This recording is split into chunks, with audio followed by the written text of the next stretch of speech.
सिद्धेभ्यः।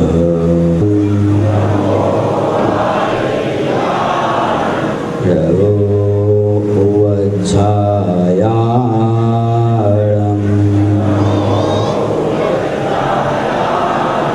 नमो लोये सौवसाहोळं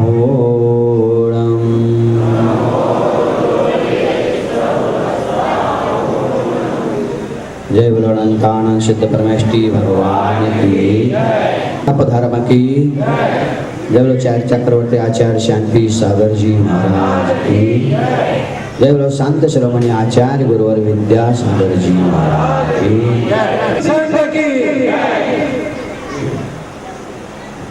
तम तप धर्म है। तप क्या चीज है इसको देखना है। तप कौन कर सकता है और किसका तप हितकारी होता है, यह समझने की आवश्यकता है। चार गतियों में तप मात्र होता है तो वो मनुष्य गति में ही होता है, क्योंकि तप करने के लिए भी कुछ शर्त हैं। जैसे कि कल आप लोगों ने सुना था संयम के बारे में। मनुष्य पर्याय ही मात्र संयम धारण करने के लिए योग्य हैं, और जिसके पास संयम होता है वही तपधारी होता है, तपस्वी होता है। संयम धर्म जिसके पास नहीं है, जिसने जीवन में संयम पालन नहीं किया है, वह कभी तीन काल में तपस्वी हो नहीं सकता है। आपके यहाँ बहुत सारे, यहाँ पे भी और राजनाथ मंदिर में भी और भायंदर में तपस्वी लोग बहुत हैं। 15 दिन से मैं सुन रहा हूँ तपस्वी जाना, इसका तप नहीं कहा जाता है। ये बहुत गलत परंपरा हो चुकी है। असंयम के साथ किसी भी हालत में तप नहीं हो सकता है। सम्यक तप नहीं होगा, वो वो अकाम निर्जरा कहलाएगी, बाल तप कहलाएगा, वो कोई काम का नहीं है। जैसे असंयम का तप कैसा होता है तो शास्त्रों में उदाहरण बताया गया है। जैसे हाथी पानी में जाता है, फर्स्ट क्लास 2 घंटे नहाता है, और बाहर आते ही जैसे आप लोग पाउडर लगाते हैं मुंह में, वैसा वो अपने धूल से, सूंड से धूल को ऊपर फेंक लेता है।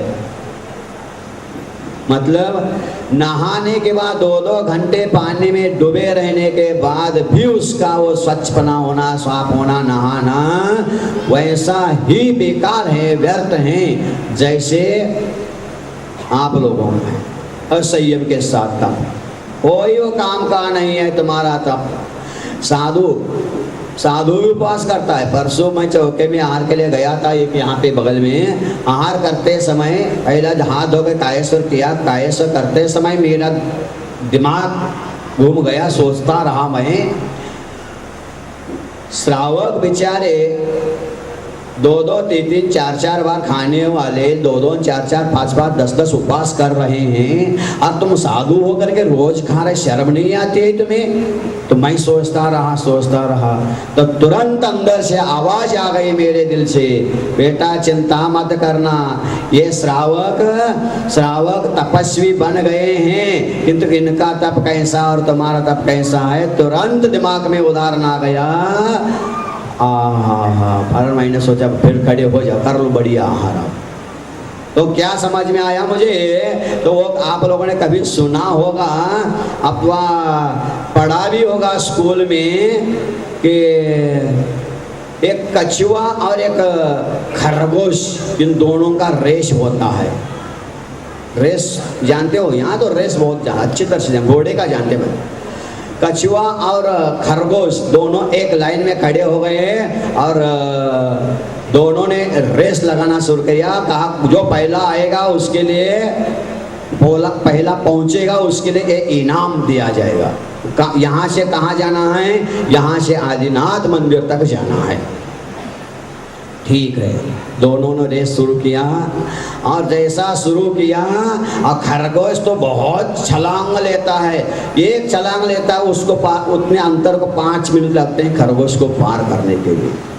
खरगोश को 5 मिनट लगते हैं, एक छलांग जितना खरगोश लेता उतना, इस दीवार से इस दीवार में 2 ही, वहां से एक से 2 इतने में आ जाता है, इतना छलांग लेता है वो खरगोश।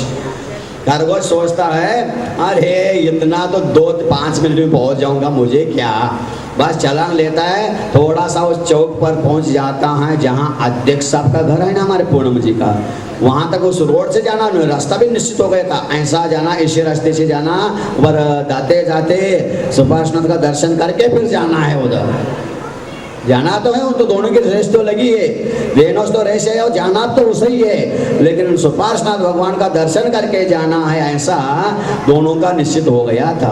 किसका? खरगोश और पशुओं का। तुम उल्टा सीधा ना अर्थ लेना, नहीं तो गलते उल्टा सीधा अर्थ गड़बड़ हो जाएगा। तो ठीक है, रेस लेना, जाकर सुपार्श्वनाथ का दर्शन करके जाने के लिए सोचा, और जैसे यहाँ से 13 पंक्ति से शुरू हुआ रेस, और खरगोश छलांग लेते हुए 1-2 टर्न छलांग में कर लेता है, सुपार्श्वनाथ मंदिर में गया। अभी खरगोश यहाँ अभी मुड़ा भी नहीं होगा, तो 1-2 मिनट में आ गया मैं, बस वो आ गया और सुपार्श्वनाथ मंदिर में भगवान का दर्शन किया। दर्शन करते करते लंबा हो गया तो वहीं सो गया, क्योंकि अभी खरगोश आएगा, फिर दर्शन करेगा, फिर वो भी कायेश्वर करेगा, तब तक मैं तो छलांग लेकर के बस 1 मिनट में पहुंच जाता हूँ, उसने सोचा, और वो सो गया। तो ऐसा सो गया, ऐसा सो गया, वो खरगोश धीरे से आकर के दर्शन करके पता नहीं कब अंधेरात मंदिर में पहुंच गया। ये खरगोश देखता है, अरे मुझे क्या बात है, अभी नहीं आया वो, अभी नहीं आया। पीछे आकर देख करके आदिनाथ 13 पंच में आके देखा तो खरगोश नहीं, अरे कछुआ नहीं, कछुआ कहाँ गया, कछुआ कहाँ गया। कछुआ धीरे धीरे धीरे धीरे अपने चाल से जहां जाना था वहां पहुंच गया, और खरगोश बीच में क्यों, ऐसा क्यों हुआ? खरगोश सो गया, इसीलिए वो जीत को खो गया। जीत लगी थी और जीत को खोया उसने। क्यों खोया? सोया आराम से। अभी कहाँ, हमारे मैं तो बहुत आगे छलांग लेके जाने वाला हूँ। खरगोश कछुआ कहाँ, कछुआ की चाल सबसे छोटी चाल मानी जाती है। पंचेंद्रियों में सबसे धीरे धीरे चलने वाला कछुआ कहलाता है, और सबसे छलांग लेने वाला हिरण होता है और खरगोश होता है। खरगोश सबसे छोटा प्राणी का सबसे बड़ा छलांग लेता है, लेकिन छलांग तो लेता छोटा है, छलांग लेता है, किंतु बेचारा मद में आ गया कि मेरे से कोई ज्यादा भागने वाला नहीं है, मैं तो ऐसा भागूंगा बेचारा वो अहंकार में आकर के बेचारा सो गया, तो बाजी को खो गया। पर उसने धीरे धीरे खरगोश कछुआ पहुंच गया। उसी प्रकार मैंने सोचा ये सब खरगोश कह रहे हम 10 उपवास करें, हम तपस्वी बन गए, 8 उपवास, 15 उपवास, 20 उपवास करो। भैया करो, मुझे मालूम है हम तो खरगोश हैं, कछुआ है, धीरे धीरे धीरे धीरे चलेंगे। अभी कल तो 5 उपवास हो गए थे हमारे, कौन के थे, दिलीप भाई साहब के 5 उपवास जैसे जैसे खींचते लाए, हमने सो कल हो गए, पर हाँ कल पार ना हो गई। तो हम तो थोड़ा सा कुछ लिया, क्या कितनी बार महाराज जी, 1 बार नहीं 3-4 बार लिया। यही तो है ऐसा ही अभी कहा था, यही तो है। साधु 2 उपवास भी करेगा तो दूसरे दिन 3 बार नहीं खाएगा, 1 ही बार खाएगा। और आप 10 उपवास करेंगे, 11वें के दिन क्या तपस्वी का, हा पर फूल तो 2 एक बार हम बता देंगे। 10 उपवास हुआ और 11वें दिन बढ़िया सनसनित सवेरे भगवान के पास जल्दी आए, भगवान अब ले, अब दो मुझे छिट्टी, अब 355 दिन देख लेना बेटा भगवान, अब तुम दो, अब ऐसा खाऊंगा। और रात हो गए, दिन डूब भी गए तो अभी चलता है, अभी थोड़ा चलता है, मशीन चलन दो। तो ये तप नहीं कहलाता है, ध्यान रखना। इससे बढ़िया तपस्वी था आचार्य श्री के सानिध्य में 1990 में मुक्तागिरी में चातुर्मास हुआ था हमारे आचार्य श्री जी का। वहां एक तपस्वी था, 10 उपवास किया था, पानी भी नहीं लिया था। सुन लो जी दिलीप जी, पानी भी नहीं 10 दिन उसने, अध्यक्ष साहब सुनो जी, पानी भी नहीं पिया 10 दिन, निर्जल उपवास किया। हमारे आचार्य श्री भी 10 उपवास नहीं किए आज तक, 9 तक किए, 10 नहीं किए। मतलब आचार्य शिष्य भी वो बड़ा तपस्वी निकल गया, गजब। 10 उपवास निर्जल किया उसने, और 11वें दिन पारना करना था। नहा धो के आया, नहा धोया बढ़िया फर्स्ट क्लास। उसके बाद एक बोतल हाथ में लिया और ये पहला घूंट पी लिया। क्या का? दूध का, ठंडाई का, इसका? बस शराब से ही शुरू किया उसने। लो 11वें दिन थोड़ा पहला शराब पी करके वो शराबी था, लेकिन मैं भी हम किसी से कम नहीं तपस्या में। ये कोई असंयमी की तपस्या नहीं कहलाती है, क्योंकि उनका कोई संयम नहीं है। पहला संयम धर्म इसीलिए 10 लक्षण में रखा गया है। जीवन में तुम्हारा कुछ संयम हो तो तुम तप करो, नहीं तो तुम्हारा तप वो बाल तप कहलाएगा। वो बाल तप मोक्ष के लिए कारणभूत नहीं है। तो आपसे भी बड़े तपस्वी होते हैं। कौन होते हैं? पेशेंट होते हैं, जो शुगर वाले हैं, डायबिटीज वाले हैं, और कोई रोग वाले होते हैं, कैंसर वाले होते हैं। उनको डॉक्टर साहब कहता है भैया एक बार खाना मात्र, वो भी दाल का पानी और लौकी का पानी, लौकी उबला हुआ, और रोटी का ऊपर का, बिना घी का। घी मुख से बोलना, घी देखना नहीं, मुख से नमक बोलना नहीं, चक्कर के तरफ देखना नहीं तो चक्कर आएगा। बस एकदम नीरस। और दिन में एक बार, डॉक्टर साहब दिन में एक बार कहो तो 2 दिन में एक बार कर लो, लेकिन बचाओ महाराज। कौन तपस्वी कहलाएगा फिर? वो तपस्वी? असंयमी का तप वास्तव में तप के कोटि में नहीं आता है। इसीलिए बैठे बैठे मैं सोचता रहा, लिखता रहा, तप कैसा होता है। 4-5 धर्मों का एक ही मुख्य 4 लाइन में बना दिया बैठे बैठे। क्या बना सुन लो अब अच्छी तरह से। जैसे तुम्हें चाय अच्छा लगता है, कई लोगों ने मैंने सुना है मुझे, महाराज हम उपवास तो कर लेंगे लेकिन बस 1 कप चाय तो पिएंगे, चाय नहीं पिएंगे तो ऐसा होने लगता है, सर घूमता है ऐसे। इसीलिए तो जो वैज्ञानिक जिसने चाय नहीं पिया होगा उन्हीं ने कहा पृथ्वी घूमती है। उसका दिमाग घूम गया तो उसने कहा पृथ्वी घूमती है, पिया नहीं होगा चाय। तो उसी प्रकार आप लोग चाय पीने वाले, आपको भी चाय नहीं मिला ना तो घूमता है। हाँ वैज्ञानिक कह रहे पृथ्वी घूमती है, घूमती है। पृथ्वी नहीं है तो तुम्हारा दिमाग घूमता है, तुम्हारा दिमाग घूमता है, पृथ्वी नहीं घूमती है। तो मैंने सोचा इन चाय का ही उनको उदाहरण दिया जाए तो बहुत अच्छा होगा। इसलिए बैठे बैठे लिखता रहा। आप लोग सोच रहे होंगे महाराज नाराज हो गए, बोल ही नहीं रहे। हम किससे बोले भैया, हम अपने काल से बोल रहे, हम अपनी तैयारी कर रहे हैं, कहाँ क्या क्या करना है। हम बचे हैं मुश्किल से 3-4 दिन, अब बांटना तो बहुत है। अब बांटने वाले लेने वाले तो इतने हैं कि लड़ाई हो रहे, हमें चाहिए। अब बांटने वाला अकेला एक है, फिर भी कसर नहीं छोड़ूंगा, सबको बांटूंगा, सबको तृप्त करूंगा। लेकिन इतना ध्यान रखना सामने वाला भूखा रहे और अपने पेट भरने के बाद भी कल के लिए बचा के रखना, ये अच्छा नहीं माना जाता। पेट भरने के बाद भाई साहब हमारा भी पेट भर रहा है, साथ साथ तुम्हारा भी पेट भर जाए, ये भाव होना चाहिए। हमारे पेट भर गया तो ताला लगा के बंद कर दिया, क्यों भाई साहब क्या बात है? अरे शाम को नहीं चाहिए क्या, कल को नहीं चाहिए क्या, बंद करके रख लो। वो तो कहीं भी भीख मांगे खा लेंगे, हमें क्या करना। नहीं ऐसा ये जैनियों का और धर्मात्माओं का, तपस्वियों का, सम्यनिष्ठ का ये लक्षण नहीं होता है। अब बांटने वाला जब दिल खोल के बांटने बैठा है तो तुम खाओ, खूब खाओ, लेकिन मात्र खाओ नहीं, कुछ पचाओ भी। पचाओगे तो आनंद आएगा। अब पेट में पचेगा नहीं तो बचेगा नहीं, देखना तुम। जो खाता तो है लेकिन पचाता नहीं, पेट में बचा के रखता है, वो बचता नहीं। जिसके पेट में अन्न बचेगा वो नहीं बचेगा, ये नियम है। तो जितना खा रहे हो उतना पचा करके तो दिखाओ। पचाना है, बचा के रखोगे, बचा के रखेंगे तो वो गैस क्या होता है, कब्ज हो जाता है पेट में। कब्ज होता है तो फिर क्या होता है, फिर गैस ट्रबल हो जाता है, फिर तुम्हारे आसपास कोई बैठना नहीं चाहता है। तो समझ गए होंगे आप। अरे यार कौन है भरा खराब आदमी है, ऐसा है जो भगावन को कौन है, देख लो उसको। ये ऐसा होता क्यों? बचा क्या रखा तुमने? पेट में बच गया तो सड़ गया, सड़ गया तो धीरे से निकलता है।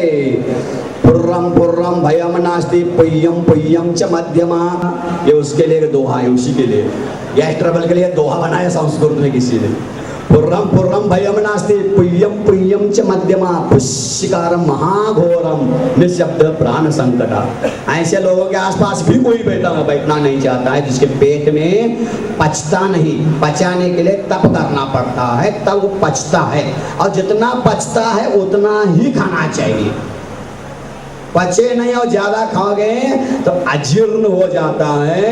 तो डॉक्टर के पास जाओगे तो सबसे पहला डॉक्टर कौन सी दवाई देता है, पहला ये पूछता है, भाई साहब पेट साफ होता है? हाँ, पेट साफ होता है तो डॉक्टर साहब आपके पास क्यों आता? मैं अच्छी बात है, ठीक है, मैं दवाई ये दवाई लेता तो बस बटन खोलना भी मुश्किल, पर भागता जाना पड़ेगा, लेटर के दरवाजे भी खोलना मुश्किल। फिर वो पहला पेट ही साफ करता है, और जिसका पेट साफ हो जाता है उसको कभी भी रोग नहीं होता है। सब रोगों का मूल है पेट। पेट में भरो, पेट में भरो, लेकिन जितना पचता है उतना भरो। एक्स्ट्रा भरोगे और पचेगा नहीं, बचेगा फिर गैस ट्रबल होगा, और तुम भी उसको बचाओगे नहीं और दूसरों को भी खाने दो तो सबसे खतरनाक व्यक्ति कहलाता है वो। तो हमने सोचा इनको चाय पिला दे गरम गरम थोड़ा स्वीट। तो चाय बनाना है तो चाय में मात्रा होती है, ऐसा नहीं कि 1 किलो पानी है तो 1 किलो शक्कर और 1 किलो चाय की पत्ती डालो। कितना डालते हो? मात्रा होती है उसकी भी, उस मात्रा में डालोगे तो चाय स्वादिष्ट मस्त बनेगा। तो ये सीमा में स्वादिष्ट चाय बनाने के लिए उतने मात्रा में आप डालोगे तो हो गया संयम धर्म। संयम है ना, सीमित मात्रा में डालना, वो संयम धर्म हो गया। और चाय में क्या, चाय बनाना तो क्या क्या चाहिए साहब बोलो जल्दी?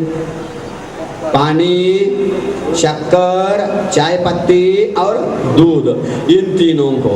कोई शक्कर भी नहीं लेते, शक्कर की बीमारी हो जाए तो कोई बात नहीं, 3 तो कम से कम चाहिए ना, पत्ती, दूध और पानी तो चाहिए। हाँ, तो ये 3 तो आपने मर्यादा में थोड़ा डाला, ये कहलाता है संयम। अब तीनों मिला दिया, चाय बनाने के लिए पत्ती भी मिला दिया, शक्कर भी मिलाया, दूध पानी भी मिलाया और हिलाया और पी लो भाई साहब। पियोगे क्या? नहीं पियो। क्यों नहीं पियोगे? क्यों नहीं पियोगे जी? चाय कैसा बनता है? चाय कैसा बनता है? एक ने पढ़ लिया, इतने पानी ले लो, इतना शक्कर डालो, इतनी पत्ती डालो और उसको चूल्हे के ऊपर रख लो। उसने पढ़ा लिखा था, पढ़ी लिखी तो बहुत ही, उसने देखा है इतने चम्मच शक्कर, इतना चम्मच चाय पत्ती, इतना पानी, इतने भगोनी, इतने पात्र में। ऐसा नहीं कि इतना बनाना है तो बड़ा हंडा ले लो, पात्र इतना है, इतना मारकर चूल्हे पर रख लो, रख दिया, बैठ गई, अभी चाय होगा, अभी होगा, 1 घंटा हो गया, 2 घंटा हो गया, चाय नहीं बन रहा। क्या बात है? क्यों नहीं बन रहा जी? चूल्हे के ऊपर लगाया, शास्त्र जैसा लिखा है वैसा किया उसने। अरे चूल्हे के ऊपर लगाया गया, उसमें लिखा नहीं था कि नीचे आग लगाओ। नीचे आग लगाए तो लिखा नहीं था, चूल्हे पर रख लो, उसने चूल्हे पर रख दिया, बनाओ चाय। बनेगा? नहीं बनेगा। फिर क्या करना? पहला नीचे से आग लगाओ, जब उबलने लगता है, खल उबलता है, तीनों एक में हो जाते, पानी, दूध और शक्कर, चाय पत्ती सब एक में हो जाए, उबलने लग जाए, तो ये हो गया तप धर्म। कल संयम हो गया था, संयम से कुछ डाला था, आज उसमें उसको तपा करके एक मेघ कर देना, लाल भड़क चाय होना चाहिए, बस क्लास। आज चाय बन गया। और चाय बनने के बाद सीधा उठा करके पीते क्या उसको? क्या करते हो जी? क्या बनते? उसको उबल के चाय तैयार होने के बाद क्या करते फिर? भले आप जैन हो करके, भले आप पानी छान के नहीं पीते होंगे, किंतु क्या बात है, एक व्यक्ति मेरे पास आया, मैंने कहा भाई साहब का प्रवचन में बताया था मैंने, कभी भी जैन हो तो पानी पीना छान के, जो छान करके नहीं पीता है उसका जीवन व्यर्थ है। अरे तो पहले गैस होते ना स्टोव जिसमें तेल डाल के पंप मारते तो चला फर चलता था, वो चलता था, उसमें भी केरोसिन मिट्टी का जो रकल डालते हैं तो छान के डालना पड़ता है, नहीं चलोगे तो बर्नर में कचरा आके फंसेगा, करेगा वो चलेगा नहीं ढंग से। फिर उस समय बुड्ढों का काम नहीं, जिनके आंखें अच्छे, बचता इधर आओ ये क्या है, थोड़ा सा ये ले लो, थोड़ा सा पीन, इतना डाल शुरू हो गए। क्यों ऐसा? वो कचरा फंस गया था बीच में। वो भी कहता है छान के डालोगे तो बढ़िया चलेगा, नहीं अनछना डालोगे तो ये होता है। अब बोलो क्या कौन कौन छान के पानी पीते हैं? पानी तो हमेशा ऐसा नहीं सवेरे छान लिया तो दिन भर, ऐसा नहीं चलता है। जैन धर्म में एक्सपायर डेट पहले से बताया गया है। एक बार पानी छानोगे ज्यादा से ज्यादा 48 मिनट, 48 मिनट के बाद वो पानी एक्सपायर डेट, मर गया वो पानी। और उस पानी को पियोगे तो तुम नहीं मरोगे, तुम्हारा धर्म मर जाएगा। जब भी पियो छान करके ही पियो, ऐसा लिखा है। हाँ, जहाँ बार बार छानना नहीं है तो एक बार छानो, बॉइल करो, पहला फिल्टर बाद में बॉइल, ये वीतराग विज्ञान। पहला फिल्टर बाद में बॉइल, वीतराग विज्ञान। और पहला बॉइल बाद में फिल्टर, ये विज्ञान। विज्ञान वाले कहते हैं पहला उबालो बाद में छानो, और वीतराग विज्ञान कहता है पहला छानो बाद में उबालो। बैठ जाओ नीचे बैठ जाओ। तो बात क्या हो गया? अब चाय तैयार हो गया। चाय तैयार होने के बाद तुरंत उसको आप पीते हैं क्या? बोलो इधर। चाय तैयार होने के बाद तुरंत आप पीते हैं? नहीं पीते हैं। फिर क्या करते हैं उस चाय को? सुनो जी, क्या करते हैं उस चाय को? पहला क्या करते हैं? एक व्यक्ति मेरे पास आया, वो भूल रहे, एक व्यक्ति आया था, उसने कहा महाराज जी आपने कहा है छान करके पियो। भाई साहब बैठ जाओ, डिस्टर्ब न करो। वो इतने विवेकवान विनयवान हैं, वो स्वयं जानते हैं गुरु के सामने कहाँ बैठना चाहिए। आप जैसे थोड़े हैं, जैसे भी बैठो, पैर फैला के बैठो, ऊपर बैठो, गुरु से कोई मतलब थोड़े हैं। आप लोग तो घर के गुरु है ना, कुछ भी करो चल जाता है, लेकिन वो जानते हैं गुरु का महत्व, कहाँ बैठना चाहिए, कैसा बैठना चाहिए गुरु के सामने। वो कितने विवेकवान है देखो। और आप लोगों को पहुंच भी नहीं है, बैठे गुरु के सामने भी कुर्सी पर बैठ गए, पैर फैला के बैठ गए, हमारे गुरु कुछ, ये तुम्हारा अविनय है। खैर, तो उसने नेम लिया महाराज जी मैं जब भी पीऊंगा छान करके ही पीऊंगा, उसने नेम लिया। और दूसरे दिन उसने, मैंने सोचा पहले भाई महाराज पानी के छोड़ो, चाय के छोड़ो, मैं दारू शराब पीता हूँ तो छान के ही पीता हूँ, आपके नियम का पालन करता हूँ। शराब भी उसने छान के ही पिया, बताओ। ऐसे ऐसे लोग भी होते हैं। इसीलिए आपको अपने क्या करना है, चाय तो बनाया आपने, कैसे चाय बनाया, मात्रा में, जितनी मात्रा में क्या वस्तु डालना है वो डालना, संयम धर्म हो गया। उसको उबाला, ये आज का तप धर्म हो गया। तप के बाद अब छानना है जी। चाय को बिना छाने कोई नहीं पीता है, तो आज कल अब उसको छानेंगे। और छानने के बाद सुन रहे क्या नहीं सुन रहे, कल छानना है, आज बना दो, जितना तपाना है तपा दो। कल छान करके ऊपर से गंदगी, उसके अंदर जो डाला था तुमने, चाय पत्ती डाली थी, उसको उबालने के बाद सत्व निकल गया, तो निस्सार सत्व जो चाय की पत्ती है उसको बीच में छन्ना लगा करके निकाल लेना है। और निकाल करके आप चाहो तो वो छानने के बाद जो पत्ती निकलती है, जो व्यर्थ वेस्ट कहलाती है, उसको निकाल करके कल यहाँ डालना है। अब समझ गए होंगे आप लोग, नहीं समझे? कल आना चाहिए था आपका, आज आ गए, कल भी आ जाना।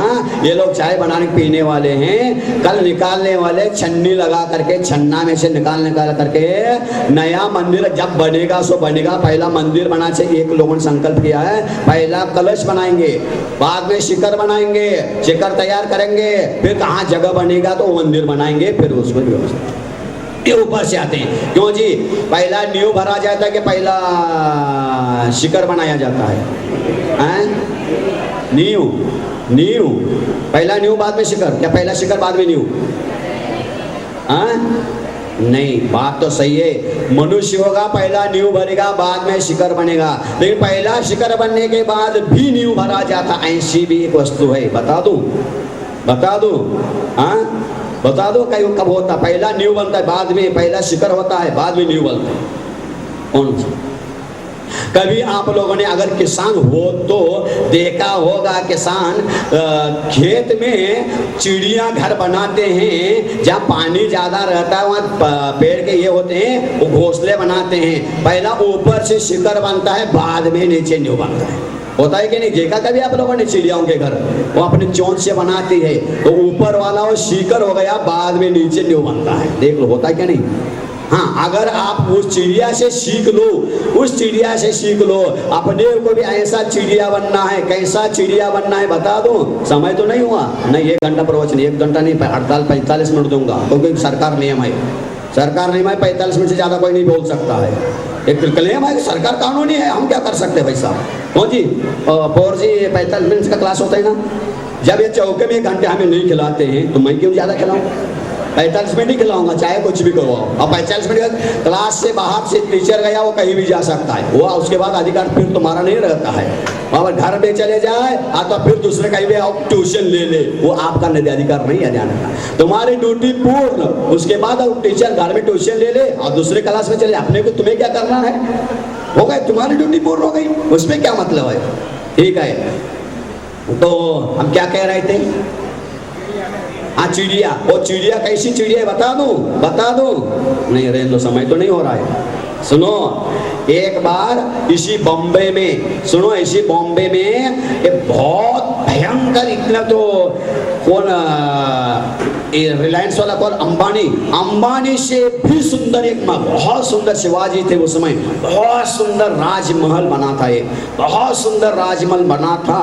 और राजभवन इतना सुंदर, विदेश के लोग देखने के लिए आते थे। लेकिन योगायोग से किसी दुष्ट ने उसको आग लगा दी। आग लगाई, जैसे इतनी तेजी से आग भभकने लगी। उस समय फायर विकेट वगैरह कुछ नहीं थी, अग्निशामक कुछ नहीं, तो लोग भागा दौड़े करें, मोटर भी नहीं, मोटर से पाइप लगा दे। अब क्या करें? लोग बाद में पास में समुद्र, लोग जा करके भर के पानी लेके आए, फेंक रहे घड़ा से और बाल्टी से, टैंक से ले के बुझा रहे, बहुत प्रयत्न कर रहे, सब लोग प्रयत्न कर रहे हैं। उसमें एक जो घर बनाने वाली छोटी सी चिड़िया होती है, वह चिड़िया क्या करती है? पास में समुद्र है, वो चिड़िया ने देखा इतना सुंदर महल है, हाँ, दोबारा ऐसा बनना मुश्किल है इस बंबई में, तो नहीं, हम तो इसको जलने नहीं देंगे। उस चिड़िया सोचती है चाहे कुछ भी हो जाए, वो भागती हुई जाती है, समुद्र के किनारे से जाती है और जाकर के एक बूंद चोंच में पानी लेती है और भागती आती है और हला करके उसमें पटक देती है, फिर जाती है, फिर एक बूंद पानी लेती है, फिर आकर के डालती है, फिर जाती है, फिर लेती है, फिर डालती है। इतने में एक बीच रास्ते में एक काला मुख का कौवा बैठा था। वो कौवा कहता है, ये चिड़िया तुम्हें अक्ल है क्या? नहीं, मूर्ख कहीं की। अरे इतने सारे लोग मिल करके बड़े बड़े टैंक और घड़ा और बाल्टी से पानी से बुझा रहे, बुझ नहीं रहे, और तुम्हारा एक बूंद कहाँ लगेगा? काय को तुम जा रहे हो? बाहर खड़े होकर मजा देखो, मजा कैसा आनंद है, कैसा जल रहा है, देखो इसको, मजा देखते रहो दूर खड़े होकर के। तुम भी जल जाओगे, उसमें फंस जाओगे बेफालतू में। चल किनारे खड़े हो जा, वैसा देख रहा हूँ मैं कैसा बाहर किनारे बैठ के मजा देख रहा हूँ, तुम भी मजा देखते रहो। तब वो छोटी चिड़िया क्या कहती है? सुनो बुढ़िया, बुढ़िया सब लोग सुन लो, वो चिड़िया क्या कहती है? वो चिड़िया क्या कहती है? ए काले मुख के कौवे, ए काला मुख का कौवा चुपचाप बैठ। जब इस बंबई का इतिहास लिखा जाएगा और इतिहास में जब महल का वर्णन किया जाएगा, महल किसने बनाया यह लिखा जाएगा, कब बनाया यह लिखा जाएगा, और कब जल गया और किसने जलाया यह भी लिखा जाएगा, और कौन कौन आकर किसको बुझाया यह भी लिखा जाएगा। तो समझ लो, सुन लो, इसमें मेरा नाम आएगा। आग लगाने वाले में नहीं, बुझाने वाले में मेरा नाम आएगा, ध्यान रखना। किसने कहा? चिड़िया ने कहा। आग लगाने वाले में तुम्हारे जैसा नाम आ सकता है। आग बुझाने वाले मेरा एक बूंद कोई मायना नहीं रखता, मैं भी जानती हूँ, लेकिन आग बुझाने में मेरा नाम आएगा। सुन लो, कल वैसा ही एक एक बूंद लाना है। कौन कौन का उसमें लगेगा? जो हराम का होगा तो आएगा नहीं, चोर ले जाएगा, और जो पसीने का होगा, हाँ मेरा भी इसमें कुछ लगा है। फूल नहीं तो फूल पंखड़ी का लगेगा। अब देखते हैं कल क्या होने वाला है। हाँ, अगर कमेटी वाले को कोई हो व्यवस्था ऐसी आज जैसा हो, कह तो दिया हमारा संडे का है, कल भी आएगा। ज्यादा भीड़ आती तो इस वीडियो वाले आएगा, बाकी समय तुम चिल्लाते रहो, हम नहीं आने वाले हैं। एक दिन थोड़ा शुरू में लाया, बाकी समय तुम चिल्लाओ, हमें मतलब ही नहीं, अपने को क्या मतलब है? ऐसे थोड़े होता है। अरे रोज 50,000 ले रहे हैं, कमा रहे हैं, एक वीडियो आधा घंटा में करते नहीं नहीं नहीं नहीं, हम व्यर्थ पैसे खर्च कराएंगे नहीं। ऐसा बोले ढोलक वालों को, बजानों को दे देंगे 50, 60, 70,000 रुपए, और टाइम पर आता भी नहीं हूँ। कल आया ही नहीं बजाने के लिए, अब शाम को आन तो बता दूंगा, मैं नहीं बजाने दूंगा। जहाँ नहीं वहाँ तो खर्च कर देंगे, और जहाँ चाहिए वहाँ इतने इतने कंजूसी करेंगे। यही तो तुम बोल दो, विनाशकारी विपरीत बुद्धि है, क्या करें? हाँ, तो कल तो आएगा ही, कल आना है। और वो कलश रखे ना, कलश के ऊपर कांच रखा है, उसको लेके आना, उसको रखना उल्टा करके, एक डब्बा कांच का, उसमें जो डालेगा अपने अपने खुशी को बताना ही डालते जाओ, और शूटिंग होगा, पूरे विश्व में जाएगा। भाईंदर में बहुत सारे चिड़िया हैं जो मंदिर बनाने में अपना योगदान दिया है, सबको मालूम पड़ेगा। देखते हैं, वहां भी है, यहाँ भी ईर्ष्या है, कछुआ और खरगोश का, कौन आगे जाता है। वहां बहुत बड़े, बहुत बड़ी बड़ी समाज है, लेकिन यहाँ भी कम नहीं है, एक संख्या कम है, लेकिन आई गुदरी के लाल है।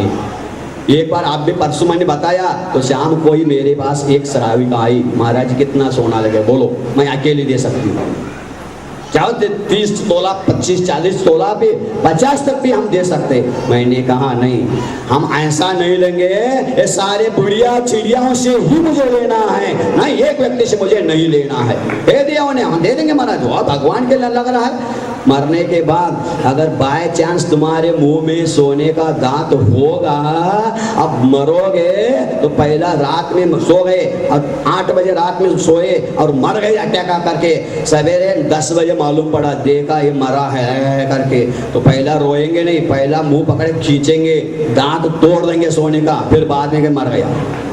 या ऐसे स्वार्थी दुनिया है, ध्यान रखना। तो कितना भी तुम सोना संभाल के रखो, कहीं ना कहीं वो सोना क्या हो जाएगा? माटी हो जाएगा, होगा ही होगा। इसीलिए स्वर्ण दान का अवसर आया है, तुम्हारी इच्छा, मैं किसी को नहीं कहूंगा दे दो। कल हमारे से दिल्ली वाले कहते महाराज लोभ खतरनाक होता है, लोभ नहीं करना चाहिए ज्यादा, तो उसका भी मैंने एक दोहा लिखा, सुन लो जी, सुन लो, यही बैठे बैठे आज लिखा हूं। करो लोभ का त्याग पर, करो लोभ का त्याग पर, रखो त्याग से लोभ। क्या कहा? करो लोभ का त्याग पर, रखो त्याग से लोभ। लोभ त्याग में स्वर्ग है, लोभ त्याग में स्वर्ग है, नरक होत धन लोभ। धन का लोभ नरक ले जाता है, त्याग के साथ तुमने लोभ किया है तो तुम्हें स्वर्ग ही मिलेगा। तो कल भी मैंने बताया था, यहाँ नहीं बता पाया, बता रहा हूँ, सुनो जी। एक व्यक्ति आया, कर्नाटक में मैंने 8, 10, 15 मंदिरों में सोने का कलश लगवाए हैं, तो वो गरीब गरीब गांवों में भी 15, 20, 25 तोले सोने इकट्ठे हो गए।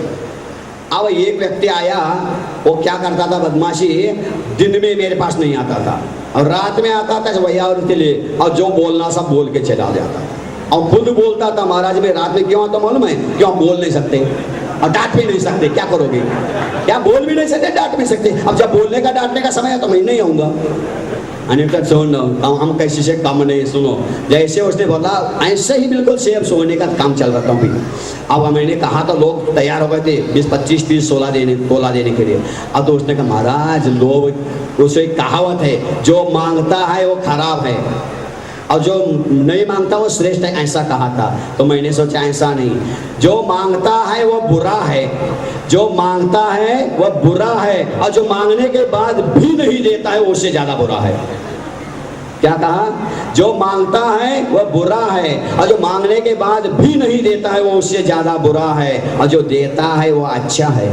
जो देता है वो अच्छा है, और जो देने के बाद भी नहीं लेता है वो उससे ज्यादा अच्छा है। हम तो लेंगे नहीं, आप दोगे तो मैं तो लूंगा नहीं। बिन मांगे देना दूध बराबर, बिन मांगे देना दूध बराबर, मांगे दिए तो पानी, और वह देना है खून बराबर जिसमें खींचा तानी। देना पड़ेगा, ऐसा नहीं देगा तुम्हारा बाप देगा, एक खून है, ऐसा नहीं लेना, बिना मांगे ही दे देंगे, ध्यान रखना। और उसने कहा महाराज जी आप कहो क्या को मांगते हो, मांगना नहीं जी, अच्छा मांगा ना, अच्छा नहीं। मैंने सुना, ए सुन, तुरंत कागज लिया, 1 मिनट में सामने दोहा बनाया, कागज फेंक दिया उसके सामने, रात में पढ़ इसको, मैं बोल नहीं सकता, तुम पढ़। पढ़ाओ तो पढ़ते ही कागज रखा, भाग गया पैर पड़ करके। ये महाराज बोलते भी नहीं, लेकिन तुम बिना बोले भी दनका दे दिया। उसने कहा मैंने क्या लिखा सुनो, मर जाऊं मांगू नहीं, मर जाऊं मांगू नहीं अपने तन के कांच।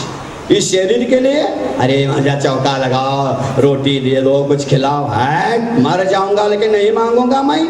मुझे रोग हो गया ये, थोड़ा सा दवाई दे दो भैया, नहीं मांगूंगा, भूल से भी नहीं मांगूंगा, क्या मर जाऊंगा लेकिन नहीं मांगूंगा। मर जाऊं मांगो नहीं अपने तन के कांच, और धर्म कार्य को मांगने मुझे ना आवे लाज। क्यों मुझे मारे धर्म के लिए मैं मांग रहा हूं, हमें क्या करना है, तुम्हारा लोभ कम कर रहा हूं, जो बोझ बढ़ गया है। सही बोलो, सही सही बोलना है।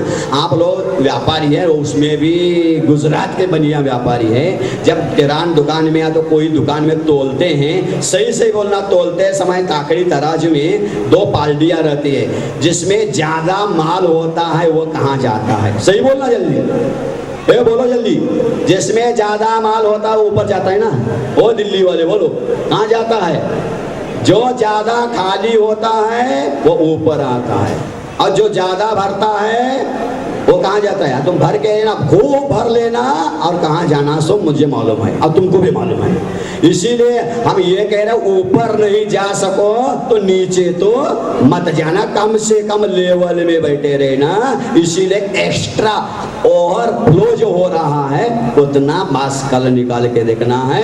देना हो तो दो, नहीं देना हो तो मैं कुछ लेके जाऊंगा नहीं, ना मेरा 1 पैसे का कमीशन नहीं है, ना 1 तोला तुम्हारा हाथ भी नहीं लगाऊंगा मैं। ध्यान रखना, तुम्हारे सोने को, तुम्हारे पैसे को मैंने आज हाथ लगाया नहीं, लगाऊंगा भी नहीं, मुझे कोई आवश्यकता तो नहीं। लेकिन आपकी परीक्षा की घड़ी है, कल आएगा एक द्रोणाचार्य, एक एकलव्य के पास क्या मांगने आएगा और क्या देने दिखाएंगे। ये अब अभी से जयंती लाल कह रहे हैं ऐसा कर रहे, जयंती लाल ने दिखाया महाराज ऐसा कर रहे हैं। अच्छा ये मुझे मालूम नहीं, तो ऐसा कर दिया, मैंने सोचा अंगूठी से ठिंगा दिखा रहा है क्या मुझे मालूम नहीं, पढ़ा लिखा तो वो नहीं, उसने ऐसा कर दिया, मैंने सोचा ठिंगा दिखा रहा है अभी से। अच्छा ठिंगा, अंगूठा नहीं वैसा, मैं अंगूठा नहीं मांगूंगा, अंगूठा मांगने वाला गुरु हिंसक हो सकता है, मैं अंगूठा नहीं मांगूंगा, अंगूठा काटना नहीं है, अंगूठी देना है। किसको? जो अनूठे हैं उनके लिए अंगूठी देना है, ध्यान रखना। कई लोग ने कहा महाराज ऐसा मत बोलो, नहीं तो कल कोई आएगा ही नहीं अभिषेक के लिए। यही तो बढ़ियागिरी है, ये तो देने वाले इतने दिल खोल के देने वाले, लेने वाले ही नहीं हैं। देख लेना, कल से ज्यादा, आज से ज्यादा कल भीड़ हो जाएगी, देने के लिए आएगी, देख लेना। और जितने देंगे तो आपको शर्म के मन में आपको भी देना पड़ेगा। अब लेंगे छोड़ेंगे नहीं, ध्यान रखना। हाँ, बात ऐसे तपस्या करना है तो तपस्या ऐसा करो, संयम के साथ तपस्या होनी चाहिए। जिसके पास संयम नहीं है उसकी तपस्या कोई काम की नहीं है। तो आज उबाल दिया चाय को, कल उसको छानना है और गंदगी को निकालना है, ये हो गया कल त्याग धर्म। और त्याग वो धर्म होने के बाद आकिंचन धर्म आएगा, उसमें क्या करना है, चाय को तो छाना, लेकिन छानने के बाद तुरंत नहीं पीते हैं, थोड़ा सा क्या करते हैं, बोलो आप सही बोलना, ठंडा करते हैं। और ठंडा चाय पीने में अच्छा लगता है कि गरम? बोलो जल्दी, गरम। गरम है तो उबाल रहा है तो पी लो ना, उबलते चाय को।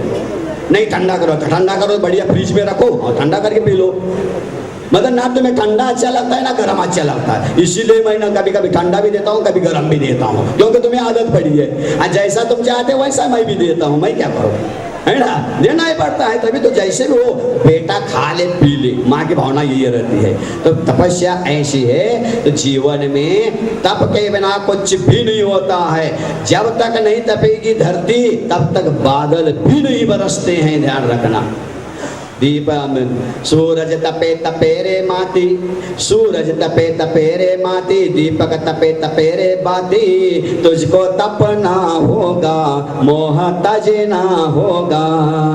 तप ही तो विद्याधर को विद्या सागर बनाया, तुझको तपना होगा मोह तजना होगा। तपस्या के बिना कुछ भी नहीं होता है, ध्यान रखना। जब भी पानी बरसता है, पहला पानी तपता है, समुद्र का बाष्प बन करके ऊपर जाता है। बाष्प बनने के बाद कहाँ जाता है वो? बोलो। जब समुद्र तप जाता है, तपने के बाद पानी तपने के बाद क्या होता है? उस पानी की गति कौन सी होती है? कहाँ? जब भी पानी तपेगा तो बाष्प बन करके ऊपर ही जाएगा, और ऊपर जाने के बाद थोड़ी ठंडी हवा लग गई तो बाद नीचे गिरेगा। इससे स्पष्ट है, जो ठंडा होता है वो नीचे जाता है, और जो तपता है वो। अब तुम्हें क्या करना है? बोलो। तुम्हें तुम्हारी इच्छा है, तपस्या करो। अंतरंग और बहिरंग दो प्रकार के तप हैं, किंतु आज एक नई पद्धति और एक शुरू हो गई है, स्वाध्यायम परमम तप हो। स्वाध्याय परम तप है, शास्त्रों में लिखा है, सत्य बात है। किंतु स्वाध्याय किसका? किसका स्वाध्याय परम तप है? असंयमी का स्वाध्याय परम तप की कोटि में आ नहीं सकता है। असंयमी का स्वाध्याय को तप कहोगे तो सर्वार सिद्धि के देव, स्वर्ग के देव हमेशा स्वाध्याय करते हैं, तो वहीं से वहीं मोक्ष जा सकते नहीं? जा सकते नहीं, जाएंगे वो। क्यों? वो स्वाध्याय उनका तप के कोटि में नहीं आएगा। क्यों नहीं आएगा? उनके पास संयम नहीं है। असंयम का स्वाध्याय तप के कोटि में आ नहीं सकता है। इसीलिए जीवन में तप का आवश्यकता है। तप से क्या होता है, एक बता दूं थोड़े से, समय तो नहीं हुआ ना, अभी 5-10 मिनट हैं, हम घड़ी देख करके करेंगे। तो टीचर तो वही करता है, पढ़ाता तो अब तो ऐसे ही करें, बच्चे जैसे वैसे टीचर भी। तो सुनो, संयम का तप मिट्टी को सोना बना देता है। अभी बैठे लिखा था मैंने इसको। संयम का तप मिट्टी को भी सोना बना देता है। संयम का तप मिट्टी को भी सोना बना देता है, और असंयम का तप सोने को भी मिट्टी बना देता है। कैसा? उदाहरण दे दिया उन्हें, दिमाग लगा दिया उदाहरण के लिए। संयमी का तप मिट्टी को भी सोना बना देता है, और असंयमी का तप सोने को भी मिट्टी बना देता है। अगर विश्वास नहीं है तो शिवचंद्राचार्य और भर्तृहरि का उदाहरण देख लो। शिवचंद्राचार्य भर्तृहरि का उदाहरण देख लो। जो तप नहीं करते हैं उनका मनुष्य जीवन नरक में ले जाता है। जो संयम मनुष्य पर्याय में आकर तप नहीं करता है तो उसका मनुष्य जीवन उसके लिए नरक का द्वार बना देता है। संयमी का तप कैसा होता है सुन लो शॉर्ट में। एक दो भाई थे, राजकुमार थे वो, और उनके पिताजी स्वर्गवास होने के बाद उसके चाचा जी सोचते हैं मेरे बड़े भाई साहब के 2 बेटे हैं, अगर इनको मैं मार डालूंगा तो पूरा राज निष्कंटक हो जाएगा, मैं अकेला राज करूंगा। तो बच्चे पढ़े लिखे थोड़े बड़े हो गए थे, उन्हें मारने का षड्यंत्र शुरू किया। तो ये बच्चों को मालूम पड़ा, अरे हमारे चाचा जी नैश्वर राज्य के लिए हम लोगों को मारने का तैयार हो गए हैं, धिक्कार है ऐसे राज को। छोड़ दिया राजपाट और दोनों चले गए वैरागी होकर के, दीक्षा लेकर के चले गए। और उसमें योगा योग आगे जाकर के 2 रास्ते फूट गए, एक शिवचंद्र आचार्य एक भर्तृहरि, 2 आचार्य 2 हो गए। और शिवचंद्र आचार्य दिगंबर गुरु बन गए, दिगंबर मुनि बन गए, और भर्तृहरि दिगंबर न बन करके वेशधारी साधु बन गए, वेशधारू बन गए। अब क्या हो गया, वो भर्तृहरि जो होते 12 साल तक कठिन तपस्या की, दोनों ने दीक्षा ले ली। एक बड़े भाई शिवचंद्राचार्य दिगंबर गुरु बन गए, और छोटे भाई भर्तृहरि वेशधारू साधु बन गए। 12 साल तक भयंकर तपस्या करने के बाद भर्तृहरि ने एक ऐसा रस सिद्ध कर दिया, उस रस को किसी को भी लगा दो सोना बन जाएगा, किसी को भी लगा दो सोना बन जाता है। अच्छा, तो उसने सोचा मैंने तो सिद्ध कर दिया तपस्या 12 साल करके, हाँ मेरा भाई क्या कर रहा होगा, कैसा क्या उसका क्या करे, कैसा करे, क्या ढूंढे, कहाँ ढूंढे, सब अपने शिष्य भी बनाया और अपने छोटे भाई ने भर्तृहरि ने। तो भर्तृहरि ने कहा चलो 2-4 शिष्यों को दे, कहा जाओ इसी जंगल में मेरा भाई कहीं होगा, वो ऐसा है, सावला है, इतना ऊंचा है, ऐसा है, उसको ढूंढो और एक घड़ा दे के आ जाओ रस का, लेकिन वो सोना बना दे, उनको सिद्ध नहीं हुआ तो मुझे हुआ है वो दे दे। और ले गए, जाकर ढूंढे ढूंढे मिल गया, रे ये तो नांगा खड़ा है, इसके ऊपर कपड़े भी नहीं पहनने के लिए और बाल भी बढ़ गए हैं बहुत सारे, अब क्या करें इसको। अरे भगवान क्या दरिद्र दशा हो गई, भूख भी नहीं लगा होगा, बिल्कुल बिल्कुल खाने को नहीं मिलता होगा, हड्डी चमड़ी बच्चे हैं, ऐसा दुबला पतला हो गया है। हे भगवान हमारे गुरु देखो कितने अच्छे हैं। तो गए, हे बाबा आपके लिए हमारे गुरु ने भेजा है ये रस, और इसको ले लो और सोना बनाओ, सोना बेचो, खूब आनंद से मौज मस्ती करो। तो समझ गए कौन किसने बेचा है, तुम्हारे गुरु का नाम क्या है, मेरे गुरु का नाम भर्तृहरि। समझ गए, शिवचंद्राचार्य समझ गए मेरा भाई ने भेजा है, कोई बात नहीं, फेंक दो उसको, फेंक दो उसको नीचे फेंक दो।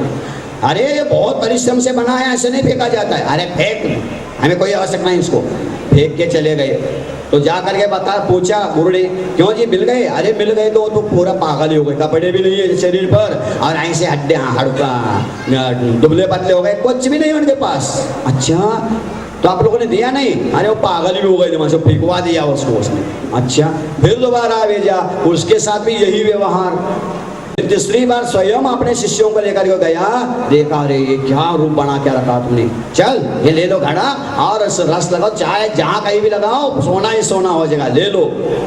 तब शिवचंद्राचार्य जी कहते हैं उस अपने छोटे भाई भर्तृ से, भर्तृहरि सन मूर्ख कहीं का, क्या कमी थी घर में, क्या कमी थी कि राजपुत्र थे हम दोनों और बलवान भी थे और यौवन से भरे हुए थे, जवान थे, चाहे तो पिता चाचा के साथ युद्ध करके राज भी जीत सकते थे, लेकिन ये सब नैश्वर है, दुख के लिए कारण है, ये समझ करके घर छोड़ा, आत्म कल्याण के लिए घर छोड़ा, और क्या कर दिया तूने 12 साल इस रस सिद्ध करने के लिए व्यर्थ कमाया, धिक्कार है तेरे लिए। पर छोटे भाई भर्तृहरि को गुस्सा आता है, क्या था मैंने इतना तो किया, इतना तो तूने क्या किया, तुम्हें क्या सिद्ध हुआ है, और खाने को कुछ नहीं, कपड़े भी नहीं, और देखो तो क्या रूप बनाया तुमने भूत जैसे, तुम्हारे पास क्या है, इतना तो मैंने किया ना, तूने क्या किया 12 साल में। अच्छा तुम्हें सोना चाहिए भर्तृहरि, कितना चाहिए बोल, अरे नंगा बाबा तू क्या देगा, तेरे पास कपड़ा भी नहीं, सोना कहाँ से देगा। मैंने कल ही कहा था जिसके पास जो कुछ नहीं होता है उसके पास सब कुछ होता है। तो भर्तृहरि कहते हैं सुन, हे शिवचंद्राचार्य कहते हैं भर्तृहरि से, सुन सोना चाहिए तुम्हें, हाँ तू क्या सोना देगा, तेरे पास कुछ भी नहीं है, ठीक है कितना चाहिए, कितना चाहिए दिखा दो, कहाँ गाड़ के रखे हैं क्या, मैं गाड़ के नहीं रखता हूँ, जो गाड़ के रहता है वो गद्दे में जाता है और जो ऊपर रखता है ऊपर जाता है, ध्यान रखना। तो बोलो कहाँ है तुम्हारे पास, चाहिए तुम्हें सोना चाहिए, ले ऐसा पसीना निकला और ये 4 बूंद निकाला और ऐसे पसीना गिर गया तो पूरा पहाड़ सोने का हो गया। जय बोलो भर्तृहरि भगवान शिवचंद्राचार्य महाराज की। एक मिनट में ऐसा पसीना टपकाया पूरा पहाड़ सोने का हो गया। आज भी कहलाता वो सोनागिरी, सोनागिरी आज भी प्रसिद्ध है, ध्यान रखना। जहाँ 105 मंदिरें हैं दिगंबर जैनियों के, सबसे सिद्ध क्षेत्र, 5.5 कोटि मुनि मोक्ष गए वहां से, पूरा पहाड़ सोने का होया। क्यों जी, बस क्या और चाहिए, बगल में और एक पहाड़ कर दूं, गद्दा मर गया, हमें मालूम नहीं था तुम्हारे पास इतनी दम है और इतनी हिम्मत है। हाँ जी, अरे नंगा से खुदा भी डरता है, तो क्या समझता है, और घर गए भाई साहब, गलती हो गई, 12 साल मेरे व्यर्थ में गए, अब तो गुरु के चरणों में आ गया, सब छोड़ा, अब मुझे सच्चा साधु बना दो। भैया के चरणों में गया और उसके हित के लिए ज्ञानार्णव ग्रंथ लिखा शिवचंद्राचार्य महाराज ने। जैनियों का सबसे श्रेष्ठ ध्यान का ग्रंथ है वो, कैसा ध्यान करना चाहिए, बहुत सुंदर ग्रंथ लिखा उनके हित के लिए।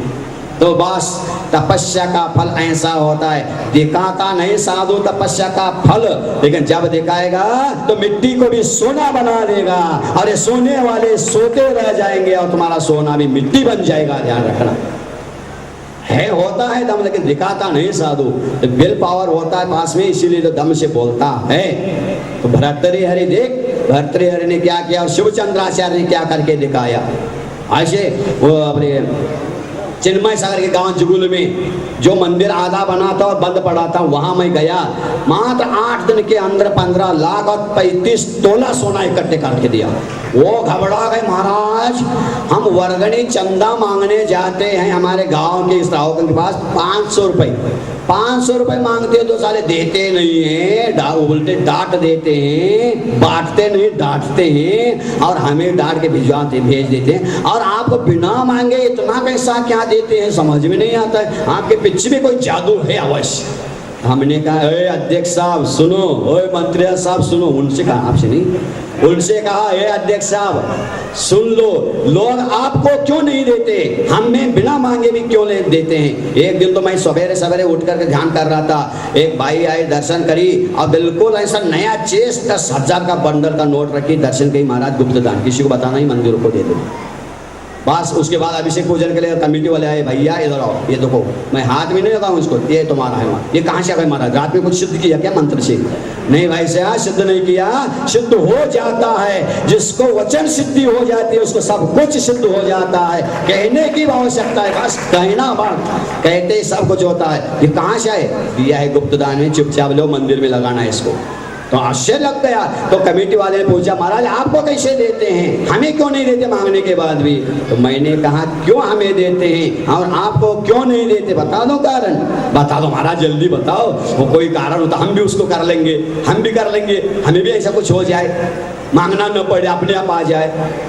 तो अपने आप ऐसा नहीं आता है अध्यक्ष साहब, सुनो कैसा आता है हमारा, बताओ ना, पिछली लेना नहीं। मैंने कहा सुन, मेरे पास जेब नहीं है इसीलिए मुझे देते हैं, तुम्हारे पास जेब है इसीलिए नहीं देते कोई, क्योंकि तुम जेब में भर के घर चले जाते हो, इसीलिए कोई नहीं देता। मेरे पास जेब नहीं है इसलिए मैं रखूँ तो कहाँ रखूँ, ना बैंक बैलेंस है मेरा, ना जेब है, कुछ भी नहीं, इसीलिए लोग हमें देते हैं। और आप मांगने के बाद भी नहीं देते, क्यों? जेब है, भरोसा नहीं कब जेब काट के ले जाए, इसीलिए नहीं देते हैं। लेकिन जेब होते हुए भी जेब को संभाल के रखना। अगर उस जेब में आया हुआ धर्म की संपत्ति अपने उपयोग लगाओगे तो नरक का जेल मिलेगा, ध्यान रखना, नरक का जेल मिलेगा। एक पैसा हमारे जेब से चले आ जाए चिंता मत करना, लेकिन धर्म का पैसा एक पैसा भी जेब में नहीं रखना। अब जेब में रखोगे धर्म के पैसे को तो जेल मिलेगा नरक का। भूल से भी नहीं लेना, देना हो तो दो, नहीं देना हो तो बहुत अच्छी बात है, लेकिन दिया हुआ लेना नहीं है। सुन रहे हो सब लोग, चाहे उधर के हो या चाहे इधर के हो, सुन लेना ध्यान से। एक पैसा भी मंदिर का, एक इतना सोना भी मंदिर का नहीं भैया। हाथ में लगाओ, पहले हाथ भी धो लेना, कहीं चिपका तो नहीं है, अच्छी तरह से साबुन लगा हाथ धोना, मंदिर का मैंने निर्मल लिया है, छुआ है, नहीं नहीं नहीं, भूल से भी नहीं। और ध्यान रखना, जो नंगे का खाएगा वो नंगा होकर के ही मरेगा, ये गारंटी है। इसीलिए नंगा का खाना पचाना बहुत कठिन होता है, वैसा वैसा कोई नहीं खा सकता है, क्योंकि नंगे का बहुत तेज होता है। इसलिए ध्यान रखना, कल का आज तपस्या का दिन है, थोड़ा तप करो, और कल तप करो, आज बढ़िया मलाई ले आओ चाय के ऊपर, और कल निकाल के गंदगी निकाल के फेंकना है, जो एक्स्ट्रा है उस एक्स्ट्रा को त्याग करना है, तो तुम्हारा चाय शुद्ध बनेगा। शुद्ध बनने के बाद फिर आकिंचन धर्म है, वो आकिंचन धर्म उसको ठंडा करना है उस चाय को, और उत्तम ब्रह्मचर्य धर्म के दिन वो चाय को खराब समझ करके फेंक देना, ये उत्तम ब्रह्मचर्य धर्म है। बस ऐसा समझ लो।